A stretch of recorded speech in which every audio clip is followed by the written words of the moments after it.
रामकृष्ण हरी भावी भक्तांनो, आपल्या भजन मराठी या यूट्यूब चॅनलमध्ये तुम्हा सर्वांचं मनापासून स्वागत आहे. बघा, श्रावण मास सुरुवात होत आहे आणि श्रावण मास हा भगवान शिवासाठी खूप आवडता असा मास आहे. तर या महिन्यामध्ये जेवढे पुण्यक्रम कराल किंवा जेवढी भगवंत भक्ती कराल किंवा भगवंताच्या गोष्टी ऐकताल तर अधिकाधिक पुण्याची प्राप्ती आपल्याला होत असते. तर आपल्या भजन मराठी या यूट्यूब चॅनलच्या माध्यमातून आपण थोडीफार अंशतः तुमची सेवा करण्याचा प्रयत्न करत आहोत. तर बघा, आजच्या लेखामध्ये आपण भगवंताचे नाम सोडू नका यावर की नामामुळं काय होतं आणि नाम कशा प्रकारे घ्यावं थोडीशी चर्चा करणार आहोत. बघा, संकल्प ही फार मोठी शक्ती आहे. कोणत्याही गोष्टीचा तुम्ही जेव्हा संकल्प करणार तर संकल्प ही फार मोठी शक्ती आहे. इच्छा जर खरोखर हाती प्रबळ झाली तर ती वस्तूला आपल्याकडे खेचून घेतल्याशिवाय राहणार नाही. तसंच भगवंताच्या प्राप्तीसाठी प्रबळ इच्छा जर धारण केली तर भगवंत भेटतोच. प्रापंचिक वस्तू आपण कितीही मिळवल्या तरी त्या स्वभावतःच अपूर्ण आहे. त्यांच्या प्राप्तीपासून पूर्ण समाधान होत नाही. याच्या उलट भगवंत स्वतः पूर्ण असल्यामुळे आपल्याला वासनाची पूर्ण प्राप्ती होऊन त्या क्षीण बनतात आणि नंतर आपोआप नाहीशा होतात. म्हणून नेहमी भगवंत मला हवा अशी इच्छा करीत जा.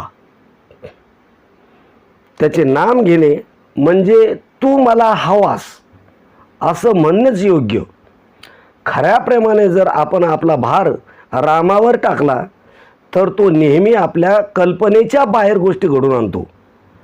आपला देह आणि आपला प्रपंच भगवंताच्या सत्तेने चालतो ही जाणीव सतत ठेवून जगात वागावे म्हणजे आपल्याला कधीही कमी पडणार नाही. नामात विशेष म्हणजे विषयाकरता जरी नाम घेतले तरी विषय प्राप्त होऊनही ते आपलं काम म्हणजे तुमचं मन निर्विषय करणे ते करीतच असते.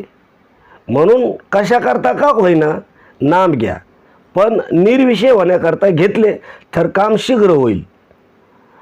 साधन तेच आणि साध्यही तेच. नामच एक सत्य आहे, या परते दुसरे सत्य नाही असा दृढ भाव असावा. आपण कोणतीही कृत्य करीत असताना ज्याकरता ते आरंभले ते जसे नेहमी आपल्या डोळ्यासमोर असते त्याप्रमाणे नाम घेताना आपण ते कशाकरता घेतो त्याची जाणीव अखंड असावी. ही जाणीव अखंड ठेवणे मी भगवंताचा आहे हे जाणणे याचं नाव अनुसंधान. वास्तविक आपण भगवंताचेच आहोत पण भ्रमाने मला मी विषयाचा आहे असं वाटू लागतं. संत म्हणतात तू विषयाचा नाहीस भगवंताचा आहेस असे संत सांगतात आणि हीच संताची खरी कामगिरी आहे. आणि याकरता ते नाम सांगतात. नाम घेणे म्हणजे मी विषयाचा नाही भगवंताचा आहे असे मनाला सांगणे. मनात तशी जाणीव उत्पन्न करणे आणि ही जाणीव टिकवण्याकरता पुन्हा पुन्हा मनाला तेच सांगणे म्हणजे तेच नाम सतत घेणे. भगवंत खरोखरच मनापासून ज्याला हवा आहे त्याचं काम झालंच पाहिजे. आपल्याला जगातला मान, लौकिक, पैसा, विषय इत्यादी काही नको असे वाटते का? तसे नसेल तर भगवंत मला हवा आहे असे नुसते तोंडाने म्हणणे बरोबर नाही. ज्याला भगवंताचं प्रेम जोडायचं असेल त्याने जगाचा नाद सोडायला पाहिजे. जगाच्या मागे लागाल तर आपले साधन बुडून बसाल.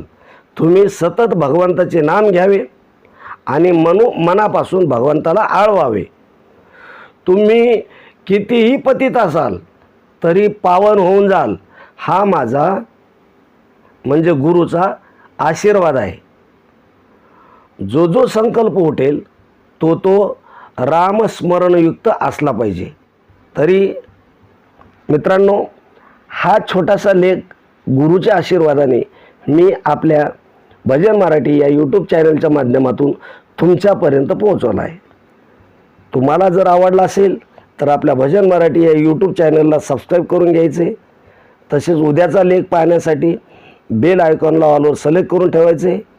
आणि व्हिडिओ जर आवडत असेल तर त्याला लाईक नक्की करायचे. तर भेटूया पुढच्या अशाच एक महत्त्वपूर्ण संदेश घेऊन. तोपर्यंत रामकृष्ण हरी.